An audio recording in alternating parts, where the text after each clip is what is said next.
Anda masih menyaksikan Breaking News Metro TV. Kami masih membahas terkait dengan sikap 8 partai politik yang tegas menolak sistem pemilu proporsional tertutup. Dan untuk membahasnya, kami terhubung kali ini dengan Ahmad Khairul Umam yang merupakan Guru Besar Ilmu Politik Universitas Paramadina. Terhubung bersama kami melalui virtual.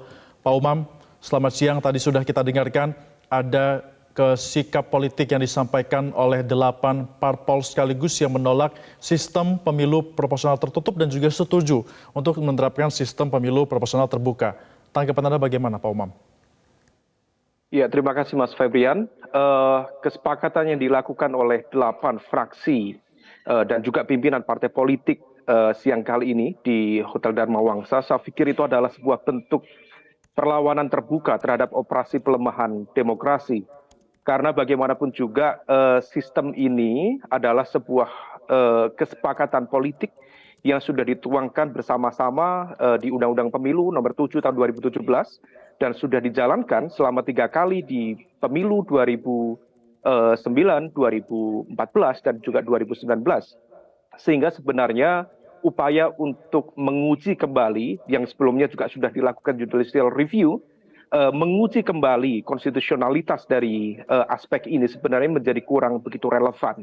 Tetapi apa yang tadi disampaikan oleh partai-partai dan juga representasi dari 8 fraksi yang ada, saya pikir itu adalah sebuah upaya yang cukup menarik karena bagaimanapun juga kegentingan ini telah berhasil menyatukan kekuatan dari partai-partai pemerintah termasuk juga partai-partai oposisi untuk melakukan perlawanan terbuka terhadap upaya pelemahan demokrasi.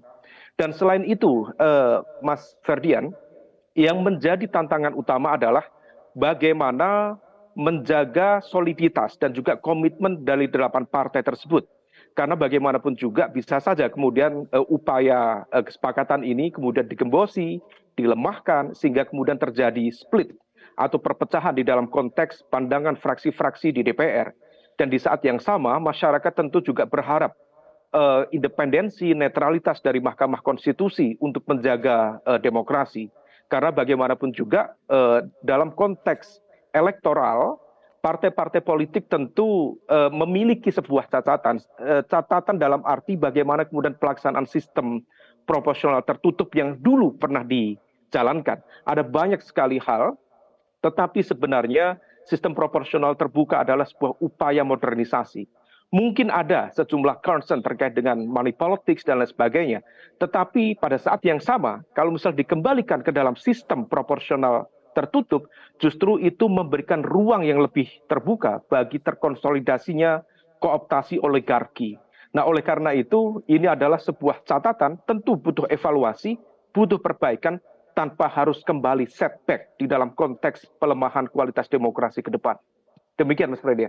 Baik, Pak Umam, tadi juga ada tanggapan yang sempat dilontarkan oleh sejumlah ketua umum ataupun petinggi dari partai politik, dari Nasdem salah satunya mengatakan bahwa KPU baiknya tidak menafsirkan hal yang semacam ini. Anda melihatnya bagaimana? Apakah memang KPU ini tidak memiliki hak sama sekali untuk dapat menafsirkan berkaitan dengan kebijakan apakah menentukan pemilu ini proporsional atau tidak nantinya, tertutup atau terbuka? Ya, KPU adalah instrumen lembaga negara yang mendapatkan tugas pokok dan fungsi untuk menjalankan dan juga menyelenggarakan pemilu secara jujur, adil, dan juga proporsional.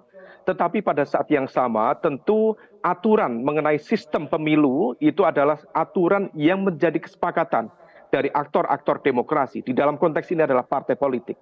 Nah, bagaimana kemudian itu dijalankan, tentu KPU yang memiliki kewenangan itu, dibantu dengan Bawaslu, untuk memastikan bagaimana kemudian sistem pemilu bisa berjalan secara terbuka, secara fair, dan juga accountable. Nah, oleh karena itu, di level ini tentu sebenarnya itu menjadi ranah kewenangan yang dimiliki oleh pemerintah dan juga DPR yang kemudian termanifestasikan di dalam konteks Undang-Undang Pemilu. Dan kalau misalnya kita lacak 2021 yang lalu, hampir semua partai-partai, fraksi-fraksi yang ada di Senayan bersepakat untuk tidak melakukan amandemen terhadap Undang-Undang Pemilu, yaitu Undang-Undang nomor 7 tahun 2017. Adapun kemarin keluar Perpu nomor 1 tahun 2022, sifatnya hanya mengganti kesepakatan butir tentang nomor urut partai. Nah, oleh karena itu, ini sudah 1 tahun menjelang pemilu. Kalau misal kemudian ada upaya kelompok tertentu memaksakan kehendaknya melalui operasi politik dan juga operasi legal politics, saya pikir itu menjadi kurang tepat karena dari aspek timing yang juga sudah sangat mepet. Oleh karena itu, ini menjadi sebuah konstelasi yang cukup cukup menarik, tetapi juga cukup dilematis. Karena bagaimanapun juga, Mas Ferdian, jika sistem proporsional tertutup ini dijalankan, sebenarnya ini akan menguntungkan partai-partai terutama yang memiliki tokoh karismatik dan juga memiliki basis party ID yang cukup kuat. Oleh karena itu, di level ini, yang paling diuntungkan memang partai PDIP atau Partai Demokrasi Indonesia Perjuangan. Tetapi pada saat yang sama, Partai Golkar termasuk dalam kategori partai yang berpotensi tergerus secara signifikan. Karena bagaimanapun juga di dalamnya ada banyak sekali kekuatan-kekuatan politik yang variannya, identitas kepentingannya juga sangat beragam. Dan di saat yang sama, kalau misal sistem proporsional tertutup ini dijalankan, kemudian membuka ruang bagi masuknya caleg-caleg potensial ke dalam konteks partai-partai yang tadi memiliki tokoh karismatik, kemudian memiliki basis party ID yang kuat, maka partai-partai kelas menengah bawah, let's say seperti PAN, termasuk P3, berpotensi dibunuh secara politik oleh sistem ini. Oleh karena itu sebenarnya sistem proporsional terbuka menjadi sebuah opsi yang relatif lebih cukup visible, cukup baik untuk dijalankan. Ada sejumlah catatan, tetapi tentu catatan itu akan menjadi perubahan dan perbaikan ke depan. Saya pikir demikian, Mas Ferdian. Baik, Pak Umam, tadi Anda mengatakan bahwa ada upaya dari kelompok lain yang ingin melegalkan kehendaknya jelang pemilu digelar, artinya waktunya begitu mepet dan juga mendesak. Anda melihatnya dari mana kelompok ini datang, Pak Umam? Ya, saya pikir sebenarnya hal itu tergambar dari positioning yang ada. Dan tadi misal saya sampaikan bahwa di dalam konteks ini kesepakatan dari fraksi-fraksi sudah menyepakati bahwa Undang-Undang Nomor 7 tahun 2017 untuk tidak diubah sejak 2021 yang lalu. Nah, kalau misal sekarang secara timeline sudah mendekati masa pemilu sekitar 1 tahun menjelang pemilu, kemudian ada satu partai misalnya PDIP. Baik, artinya sistem proporsional terbuka ini masih begitu ideal untuk dapat diterapkan.